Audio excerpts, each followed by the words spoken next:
First test done. It's great on the cobbles, but what am I on? Let's have a look. Usual drill.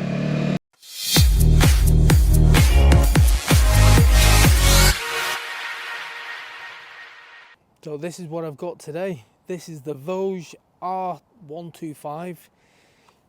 What do you think of the looks of it? Now personally, for me, this paint job, first time I saw it, it's kind of, oh, I'm not sure. Oh, that's what it was for me. But the more I've had this bike in front of me, the more I've looked around it, it's something I actually really like. So yeah, let's just crack on. We'll have a walk around the usual fashion, and then don't forget, I'll go for a ride on it and I'll tell you exactly what it's like to ride. Let's go.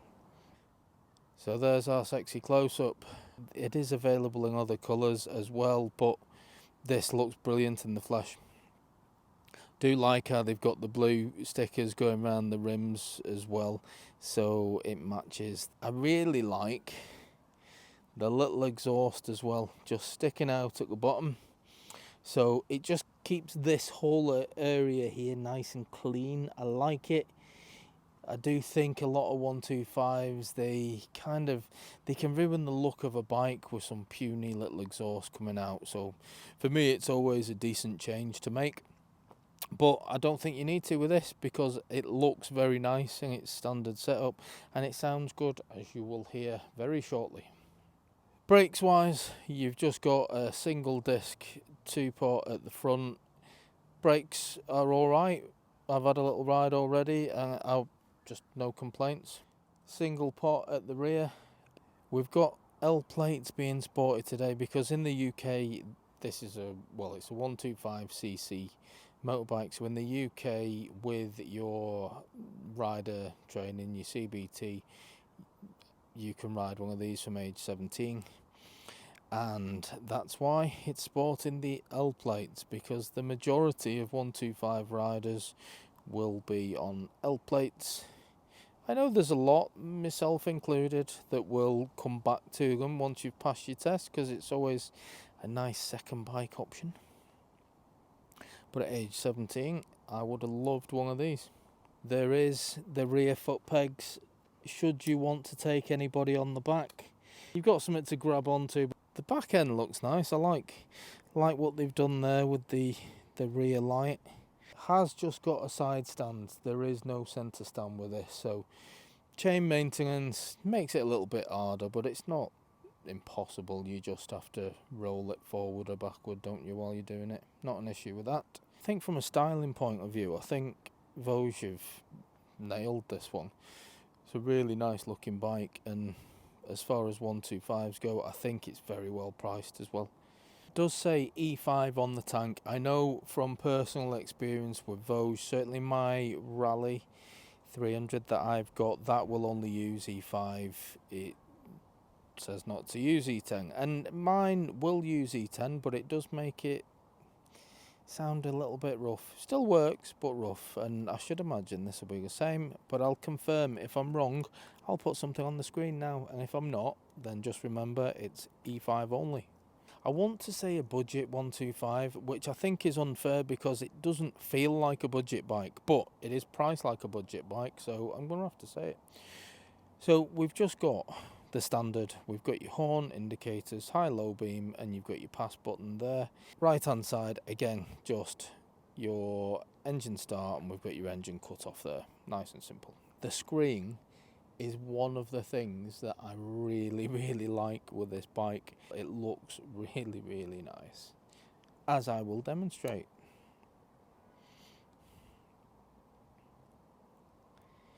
So the screen itself, it's not a fancy screen. We've not got loads of graphics or anything going on. You've got a big speedo, you've got a fuel gauge, you've got your gear indicator, we've got your rev meter going across the top, we've got temperatures, we've got times, we've got total miles, we've got everything that you need on there and nothing that you don't. But I like how visible it is. It's not affected by the sun being shone on it, albeit we're struggling for sun today.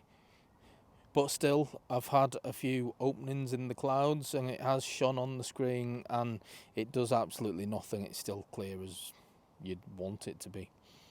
So yeah, I really like that. Let's talk seat comfort as well. So decent sized rear seat. I've already said you've got these grab handles. They're just a bit weird for me. You can put your fingers underneath, but you can't put your fingers through, so you won't be able to grab on as such. You can't really grip on anything, but yeah, weird for that. Styling looks good, looks lovely. Just, I don't know, from a practical point of view, you're fine if you're happy just putting your fingers underneath just to steady yourself. Not what I would call a proper grab handle. But that's for your passenger, and then your main seat is just, it's a nice comfortable seat. I'll throw my leg over and you can see how this bike fits me. Just for comparison, and to save you all asking, I'm 5'8". I can pretty much flat foot it. I think I'm about a millimetre off getting both heels down. In fact, if I stretch, no, I can flat foot it, just about. So stopped at lights, stopped in traffic, not going to be an issue. You're going to feel nice and secure if you're anything around my height. If you're a little bit shorter, go down to the dealers and jump on one if you're unsure. Pegs are fairly central, so you can see knees going down just a touch. What I do like, and it suits me because I'm a smaller rider, is that your bars aren't that far away from you, so you're not stretching for them. It means you can have your beautiful back straight position, so you're not going to get a sore back after hours of riding. And it's just a comfortable place to be. If you're a normal sized person, you'll be fine. Walk round done. Let's go for a ride, see what it's like. I think aesthetically, styling wise, it looks nice, this bike. You tell me. I mean, beauty's in the eye of the beholder, isn't it? So you tell me if you think it looks nice, but I personally think it does. As far as all of the bits and bobs on it, everything looks substantial. However, this bike is cheap. Well, I say nothing's cheap anymore, is it? But it's cheap in comparison to competitors, that's what we'll say.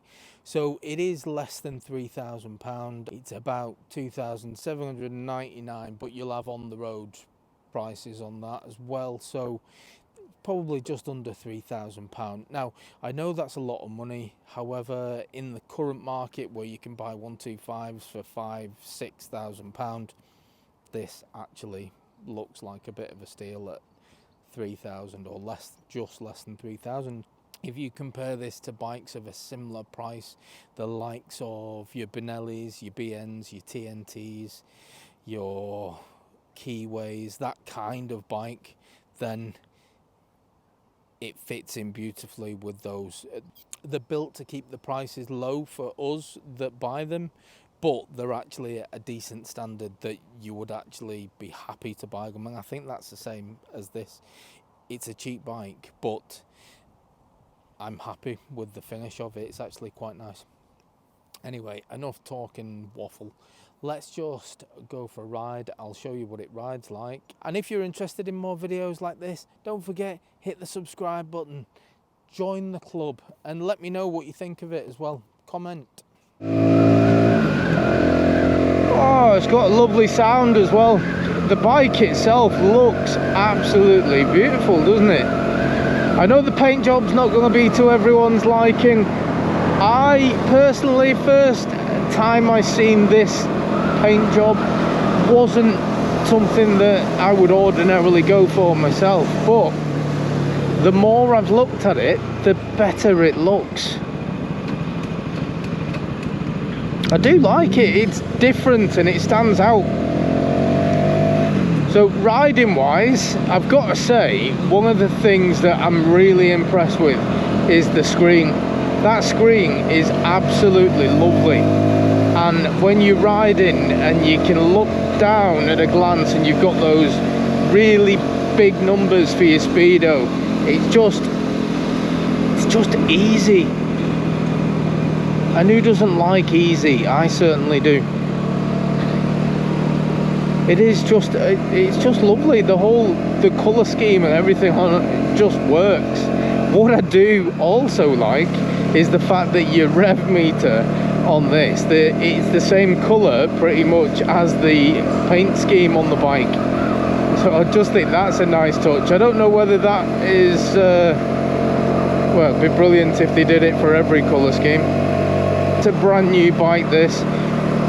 You've got to let them do that running period, so there will be no speed test today. It is just an initial impressions, and the initial impressions so far, I've got to say, is very positive. It is a really comfortable place to sit. It does feel quite small, however, from where I'm sat to where the bars are, there's not a lot of room. Now, I'm lucky in that I'm not particularly tall, so therefore for me it's not too bad. I think if you are very tall, then you might feel a little bit cramped on it, but as I always say, if it's something that you're interested in, get down to your local dealer and sit on one and see how it feels. For me, however, this is perfect size wise. I've got no issues with this whatsoever. Something I always like to do now, because it's something that I find quite important, being shorter. If you do need to move a bike around, you don't want to be having to jump off to wheel your bike. You need to be able to kind of maneuver it while you're sat on it, don't you? And with this, walking forwards is very, very easy. Same goes backwards. It's a light bike, so I've got no issues with that whatsoever. Let's just have a listen to it.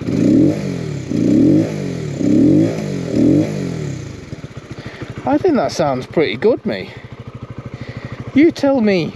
But as far as 125s go, and I do ride a lot of 125s, you can get quite a lot of high-pitched whining 125s. This doesn't sound like that. It's got a proper low-pitched bit of a grumble to it. You are not going to be holding up traffic. I got to 30 mile an hour in a matter of a second or two. Well, a second or two. Let's say a couple of seconds, which is decent. You're not going to cause an issue on the road. I know that's always a concern for people. When you're buying a smaller engine bike, you always worry that you're going to have cars right behind you, or you're going to have cars trying to overtake you. You'll not have that issue with this. It's a good performer. Just noticed we've got a USB charging port there. Never noticed that on the walk round. My bad. If you're someone like me, I always have my quad lock on. If I buy a bike, it's usually the first thing I pop on, to be fair, and you could have your little quad lock mount there. You've got your charging point. You can use the sat nav on your phone, and you're going to charge it. So if you are using your bike to get to and from work, or you're going venturing, I always think the charger's essential. I would compare it size-wise, very similar to the MT125 from Yamaha that I've been on recently. Very similar to that. If you've watched my video on that bike, you would know that is arguably the best performing 125 I've been on. And this feels certainly comparable to that. Without doing a top speed today or seeing it what it's like on the motorway, I can't really compare them, but for the normal road riding, getting up to 30-40 miles an hour, this does it without any issue. And if the Yamaha is faster, it certainly won't be by much. Smooth and effortless through the gears. The accelerator itself, it's not snatchy. You do have to twist it to get it to go, which is good, because certainly in this segment where a lot of the riders are going to be inexperienced, and it is for that market really, the 125 market, it's not a bike that should catch you out. If you give it a little bit too much revs, it's not going to punish you. It's just smooth, and yeah, I think as a learner bike this would be ideal.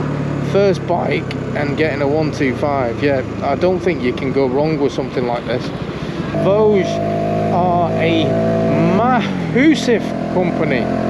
They've been building bikes across Europe for a number of years now, and they are very well liked and respected across Europe. That's why I went out and bought one myself. I bought the Rally 300, and I absolutely love that bike, and I could see why somebody would absolutely love this one as well, because it's a great little 125. So I'm going to take this one back to Moto. It was just an initial impressions today, and my initial impressions are very positive. It rides really nicely. It's certainly got enough power. As far as the 125s go, it's comparable with the better ones. It looks nice. It's got everything really that I would look for in a 125, and I've got no issues with it whatsoever. So if you're interested, I'll put a link in the description for Moto in Warrington.